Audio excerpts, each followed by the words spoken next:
Jeg fik en tanke her den anden morgen på min morgengåtur med hundene, hvor jeg kom til at tænke på, at det kunne være ret sjovt at lave sådan nogle morgengåtursrefleksioner og dele med dig.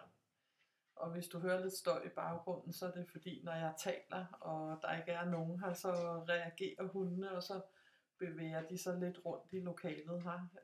Så det kan godt være, at der lige en gang imellem er en lille smule støj i baggrunden, men det er bare fordi, at der lige er en hund, der skal flytte sig lidt, som der sker lige nu. Men de her gåtursrefleksioner, der er noget af det, jeg kom til at tænke på det tidspunkt, og som jeg tænkte, at jeg ville dele. Det var, at det her med at tolke på, hvordan andre reagerer, hvad de siger. Det er noget, vi alle sammen gør.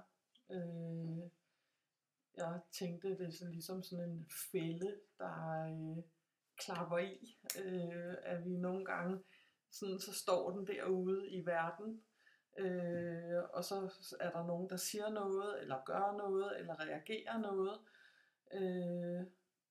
og så siger fælden bare haps, og så begynder vi at tolke på det, som der sker uden for os.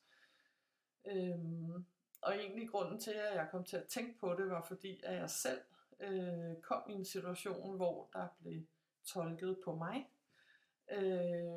Og hvor jeg kom til at tænke på, at noget af det første, som vi lærer, når man går ind og begynder at uddanne sig som NLP-coach, det er modellen af verden. Og det er noget af det, jeg virkelig har taget med mig, det her med, at vi alle sammen ser verden forskelligt. Og det gør vi, fordi vi har vores forskellige personligheder, vi er vokset op i hver vores familie, og med hvad der end har påvirket os af forældre, søskende, venner, klassekammerater, skolelærer, chefer, kolleger, veninder, venner, hvad det end er, der vi har mødt, kærester, mænd, koner, partner, hvad det kan være. Alle de påvirker os på den ene eller den anden måde, og derfor så ser vi verden og den måde vi er i verden på vidt forskelligt.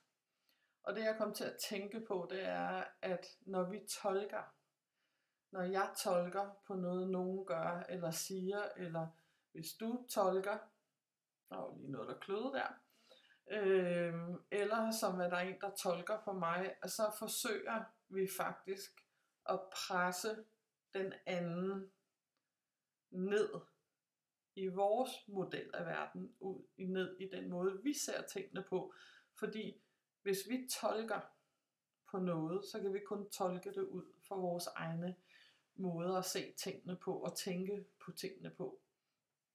Og det vil sige, at der er stor sandsynlighed for, at vi misforstår det, som der kommer fra den anden.